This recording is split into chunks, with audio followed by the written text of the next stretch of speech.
केवल सदानंद पति और वैश्विक तौर पे हम एक बहुत बड़ी बीमारी से जूझ रहे हैं। कई बार मुझे लगा कि हम बीमारी से जूझ रहे हैं या सरकारी तैयारियों से जूझ रहे हैं। मुझे ये करना ज़रूरी था क्योंकि जब लोगों को मैं देख रहा हूँ, जो लोग डेथ कर रहे हैं, जिनके घर से सदस्य अपने जान गंवा रहे हैं, तो चुप नहीं रहा जाता। अभी हाल फिलहाल में मैंने कुछ वीडियो पोस्ट किया था, आपने देखे होंगे। लेकिन ये जो विषय मैं आज उठा रहा हूँ कोरोना का, ये अत्यंत ही महत्वपूर्ण विषय है। हम सब लोगों के जीवन के ऊपर आधारित है और हम लोगों के संघर्ष के ऊपर आधारित है। मोदी जी, सबसे पहले मैं एक बात पूछना चाहूँगा। बड़ा शोर मचाया जा रहा था जब डॉक्टर हर्षवर्धन को बताया जा रहा था कि WHO ने उनको अपने शरण में ले लिया, रे बहुत अच्छे पद पे उनको आसीन कर दिया। मुझे बताएं, इस बात से मुझे खुश होने की ज़रूरत है या मुझे इस बात से दुख मनाने की ज़रूरत है जो लोगों ने अपना प्राण गंवाया? आप लोगों ने सेंटर में होते हुए, इतने सारे राज्यों में होते हुए लोगों को प्रॉपरली अवेयर ही नहीं कर पाए। कोरोना कोरोना करके हाहाकार मच गया, अचानक से आपने लॉकडाउन कर दिया। आज तक की डेट में कोई एक ऐसा ट्रेनिंग नहीं है आप लोगों का जहां लोगों को अवेयर किया गया कि भाई कोरोना को किस तरह से रोकना है। केवल नसीहत देते रहे आप। टैबलेट दवाई आज तक इसकी कोई बनी नहीं, वैक्सीनेशन कोई हुआ नहीं तैयार, लेकिन किटें बिकने लगी। आपको याद होगा मार्च और अप्रैल में किट की क्या रेट हो गए थे, 2500, 3000, 4000। कभी कह रहे हमने राजस्थान में इतने किट भेज दी, कभी हमने गुजरात में किट भेज दी। बाद में चला कि ये किट तो बेकार है, ये किट तो चाइना से, किट तो कोरिया से लाए गए हैं। अब तक वो किट पता नहीं आपने कैसे तैयार किया, नहीं किया, मैं नहीं जानता। लेकिन काला बाजारी खूब हो गई। दुनिया भर के सैनिटाइजर बिकने लग गए। मैं आपको बताना चाहूँगा, आप किसी दुकान पे चले जाएं, 50 तरह के सैनिटाइजर बन जाएंगे, मिल जाएंगे आपको। क्या इनका कोई मापदंड है कि इनकी कोई क्वालिटी कॉन्शियसनेस है कि भाई ये सैनिटाइजर में रिक्वायरमेंट है? आपने अभी तक सरकारी तौर पे ऐसा कोई रिक्वायरमेंट नहीं किया। जो मर्जी लोगों ने घरों में बनाकर दुकानों में लाके बेच दिया, एज ए सोप बना के बेच दिया, पता नहीं अल्कोहल कंटेंट्स, मिथाइल, पता नहीं क्या क्या मिला के बना दिया। आप तो ये भी नहीं कर पाए। आपने शुरुआत किया था हम लोगों के साथ कि भाई ये चीज़ है कि अब तो बहुत कम है। आपने कहा 9 मिनट तक दिए जलाओ, आपने कहा मोमबत्ती जलाओ, थाली पीटेंगे। और अंधभक्तों, तुमने तो कमाल ही कर दिया। तुम लोगों ने व्हाट्सएप पे मैसेजेस भेज दिए कि 9 मिनट में इतनी ऊर्जा हो जाएगी दिए जलाने से और थाली पीटने से कि ये वायरस मर जाएगा। भाई साहब, कितने वायरस मार दिए, कितने वायरस मार दिए अंधभक्तों? पूछो अपने गुरुजी से। हर चीज को धार्मिक बना देना, हर चीज को हिंदुत्व से जोड़ देना। और एक बहुत अजीब बात है मोदी जी, आपकी विशेष बात है आपकी, आप कोई भी चीज मध्य रात्रि में शुरू कर देते हैं। मैं तो ये बात आज तक समझ ही नहीं पाया। लाखों लोग इस बात से प्रभावित हैं कि आप नोटबंदी करते हैं, अचानक रात में डिक्लेयर कर देते हो। आप लॉकडाउन करते हो, अचानक रात में डिक्लेयर कर देते हो। क्यों? दिन के काम दिन में नहीं हो सकते क्या? दिन के उजाले में बात कीजिए, आके लोगों को फेस कीजिए। आप तो उस दिन के बाद जनता के बीच आए ही नहीं, केवल मन की बात करते रहे आप। मन की बात तो सुना ही नहीं ना आपने। इतना सशक्त भारत आपने बना दिया, इतना मजबूत भारत बना दिया आपने। मेक इन इंडिया इतना मजबूत बना दिया कि लाखों करोड़ों मजदूर नंगे पांव सड़कों में घूम रहे हैं जी, पैरों में छाले पड़ गए, अपने प्राण सड़कों पे त्याग दिया उन लोगों ने।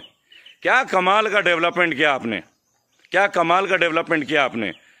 जिस व्यक्ति को मरना ना हो ना जी, अगर यमराज उससे आके पूछे कि बता तेरी आखिरी इच्छा क्या है, और अगर उसने ये कह दिया कि भाई मोदी जी ने कहा था अच्छे दिन आएंगे, बस यमराज जी मुझे अच्छे दिन देख लेने दो, तो पता है यमराज जी क्या बोलेंगे? अरे पगले, तू तो बहुत समझदार निकला, अच्छे दिन तो आने के नहीं। इसका मतलब तू तो अमरत्व प्राप्त कर लेगा, अमरता को प्राप्त कर लेगा तू। ये दृश्य जो अस्पतालों को मुझे दिख रहा है, लाखों करोड़ों को दिख रहा है, आपको भी तो दिख रहा होगा।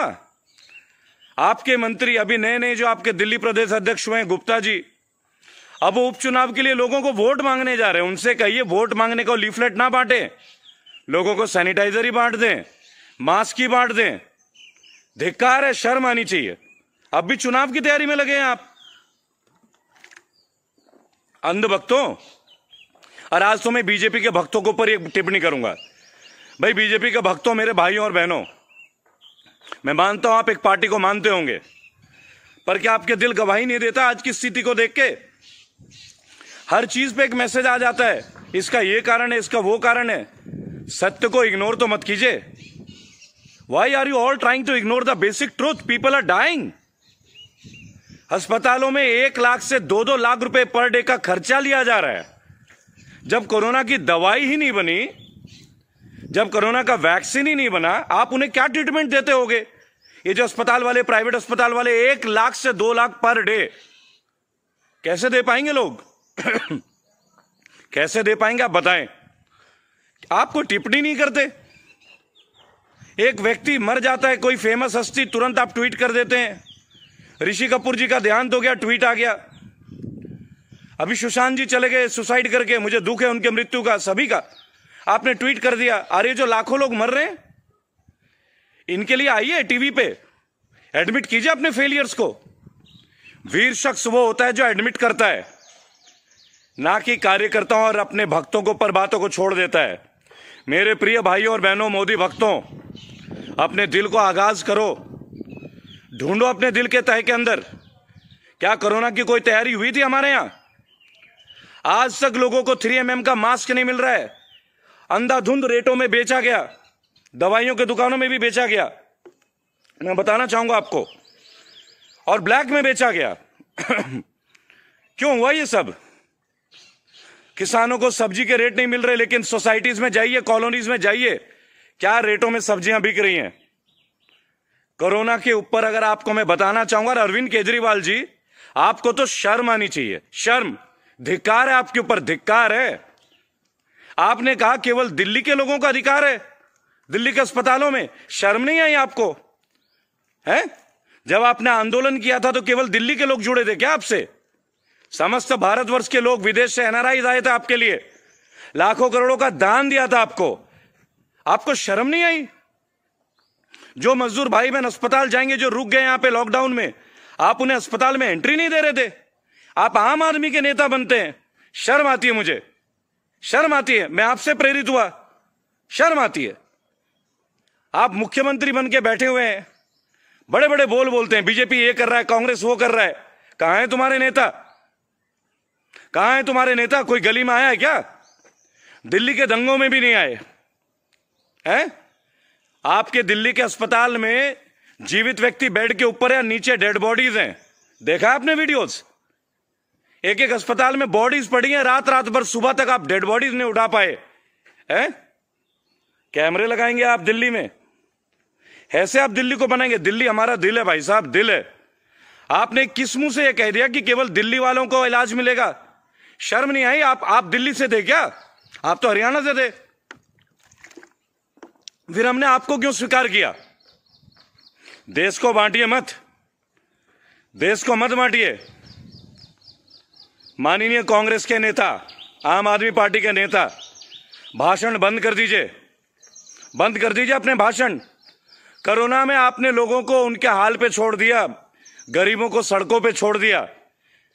आप माने मेरे भाइयों और बहनों, रातों को नींद नहीं आती, नींद नहीं आती उस मां के बारे में याद करके जिसने अपना बेटा खो दिया। नींद नहीं आती उन बेटों के बारे में जो अपने मां बाप के लाश को अस्पताल में छोड़ के भाग गए। कितना डर उनके दिल में, कितना रोता होगा उनका दिल, केवल इसलिए कि मां बाप तो चले गए, कहीं बच्चे ना मर जाए इस बीमारी से। क्या तैयारियां किया आपने? क्या सैनिटाइजेशन किया आपने? जब मर्जी दुकानें खोल दी, जब मर्जी ठेके खोल दिए, जब मर्जी ठेके बंद कर दिए, जब मर्जी जो आया सब कर लिया, कोई डिसिप्लिन नहीं। और मोदी जी आपने तो कमाल कर दिया। जब 150 लोग संक्रमित थे तो आप एकदम आगे चल रहे थे, सेनापति बन के, कोरोना वीर बन के, और जहां लाख पहुंचा आपने हमें छोड़ दिया। आजकल कोरोना के सर्टिफिकेट बांटे जा रहे हैं, कोरोना योद्धा। आप लोग अपने आप में बांट लीजिए, क्योंकि आजकल सब तो पेपर में ही होता है ना। ये जुमले बंद हो गए।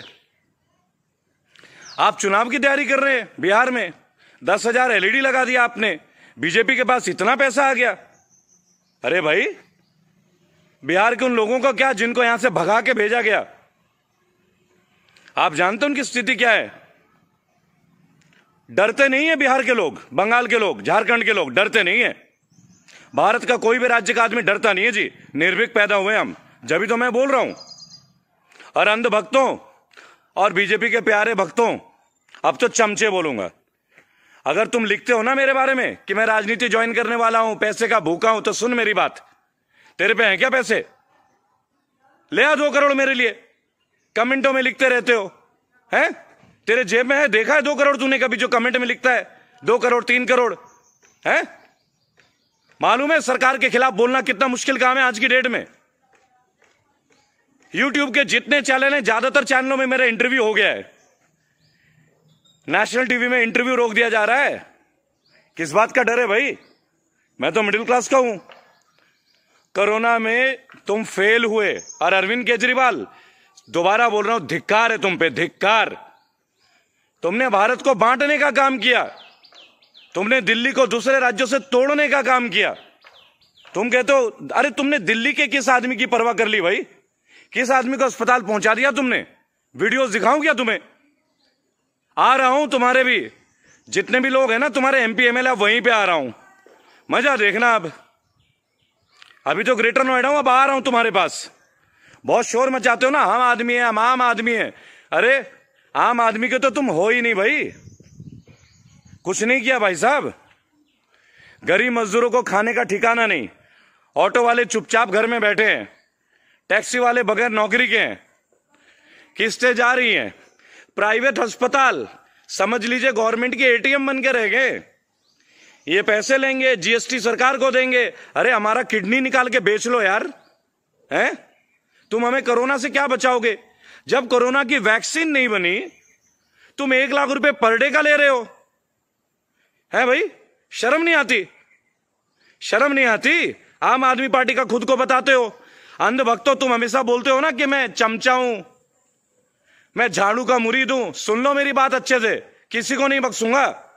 भाइयों और बहनों, मैं रेबल सदानंद पति आप लोगों से प्रॉमिस कर रहा हूं, जुलाई में रेबल आ रहा है, फाउंडेशन डाल दी गई है। मुझे आवश्यकता पड़ेगी वकीलों की, मुझे आवश्यकता पड़ेगी रिटायर्ड IAS IPS अधिकारियों की, मुझे आवश्यकता पड़ेगी आर्मी के रिटायर्ड कर्नल ब्रिगेडियरों की, एयरफोर्स के विंग कमांडरों की, एयर ऑफिसर्स की, ताकि वो मेरे साथ आए, मुझे गाइड करें। और ये संगठन रेबल देश भर में काम करेगी। हमें राजनीति नहीं करनी। तुम ये सोचते थे मैं पार्टी ज्वाइन करूंगा, हैं? अगर पार्टी ज्वाइन करनी होती ना तो अब तक ज्वाइन कर चुका होता। ये आम आदमी पार्टी डिक्लेयर कर रही है कोई कि उत्तर प्रदेश का प्रदेश अध्यक्ष बना देंगे। कांग्रेस के लोग परेशान हैं, आप हमारे पास आ जाइए। अरे तुम्हारे पास है क्या जो तुम्हारे पास आ जाए? लोगों के बीच आओ ना।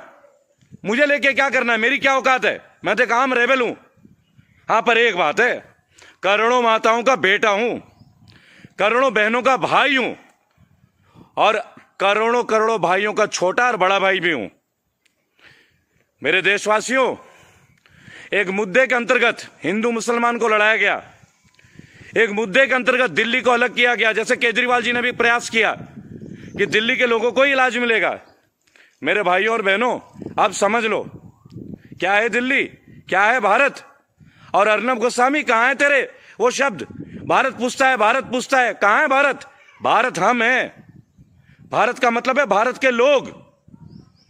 तेरे कहने से नहीं हो जाएगा। भारत पूछ रहा है, आके पूछ भारत क्या पूछ रहा है। आ उन लोगों के पास जिनके बच्चे मर गए सड़कों में, स्टूडियो में बैठ के क्या चिल्लाता रहता है? नहीं तो बुला मुझे एक बार, और बुला अपने बीजेपी के आला नेताओं को, बताता हूं वहीं पे तेरे को और तेरे नेताओं को। मजाक बना के रख दिया है। हमें हिंदुत्व का पाठ पढ़ाओगे? अरे मैं ब्राह्मण हूं, मुदगिल, श्रेष्ठ ब्राह्मण। तू पढ़ाएगा मुझे हिंदुत्व के बारे में? भगवा रंग में लेगा मुझे? अरे हम तो जन्म से भगवा है। हिंदुत्व ने कब सिखाया कि मुसलमान भाइयों के खिलाफ जाओ? कब सिखाया? गांधी जी अफ्रीका में गए, अफ्रीका के लोग हिंदुत्व थे क्या?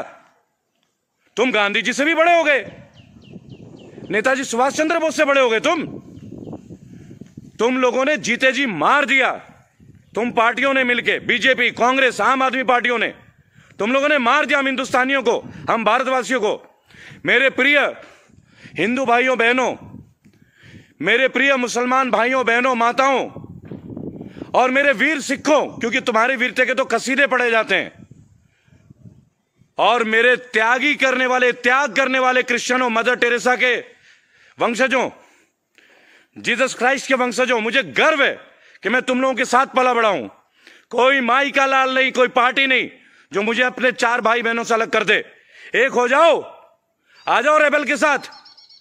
जुलाई में सब जगह चल रहे हैं, आ जाओ, इनकी धज्जियां उड़ा देंगे। इन्होंने जो, और सुनो, भूलना मत, कोरोना का ये काल भूलना मत मेरे भाई और बहनों। अगर भूल गए, अगर भावनाओं में बह गए कि मेरा भाई बीजेपी में, मेरा चाचा कांग्रेस में, ये देश मिट जाएगा, ये देश बचा लो। मैं घर से निकल चला हूं, जब पहले दिन निकला था ना, कफन बांध ली थी, जानता था कि मृत्यु निश्चित है। अगर मेरी मौत भी हो जाए तो मौत सार्थक हो, सार्थक होने देना भाइयों। अपना जान लगा दिया दांव पे, 2 बच्चों का बाप हूं, सब छोड़ दिया है, सब छोड़ दिया है। दिन का दिन नहीं दिखता, रात का रात नहीं दिखता। आ जाओ हमारे साथ, रेबेलियन को ज्वाइन करो। बगावत करेंगे लेकिन कानूनन तौर पे। हाई कोर्ट के रिटायर्ड जजों, सुप्रीम कोर्ट के रिटायर्ड जजों, एयरफोर्स के अधिकारियों, मेरे आर्मी के वीर जवानों, भाइयों बहनों, डॉक्टरों, जो लोग रिटायर्ड हो चुके, कृपया मेरे साथ आइए, और जो लोग मौजूद हैं वो भी आइए। ये देश को बचाना है, ये देश बचा लो यार। हम भरत के वंशज हैं, हमें जात पात में बांटा जा रहा है। जिनके साथ हम पैदा हुए, जिनके साथ ईद मनाई, दिवाली मनाया, होली मनाया, क्रिसमस मनाया, आज हमें बताया जा रहा है कि यही हमारे दुश्मन है। मेरे भाइयों, आंख खोल लो, अपना दिल खोल लो। किसी को किसी से डर नहीं है। श्री राम कभी नहीं बोलते कि अन्याय करो, अत्याचार करो। यीशु मसीह ने कभी किसी को लड़ना नहीं सिखाया, वो तो सूली पे चढ़ गए। मोहम्मद साहब ने अपनी जान दे दी, और गुरु गोविंद सिंह अर्जुन देव के बारे में तो मेरे पास शब्द ही नहीं है। शहादत का सबसे बड़ा मिसाल है, अपने बच्चे तक कुर्बान कर दिए। क्या इन लोगों से हमें खतरा है? क्या हमें यह सीख मिल रही है? मेरे देशवासियों, ये हमारे देश का भूगोल बदलने में लगे हैं, ये हमारे देश का इतिहास बदलने में लगे हैं। मत होने देना।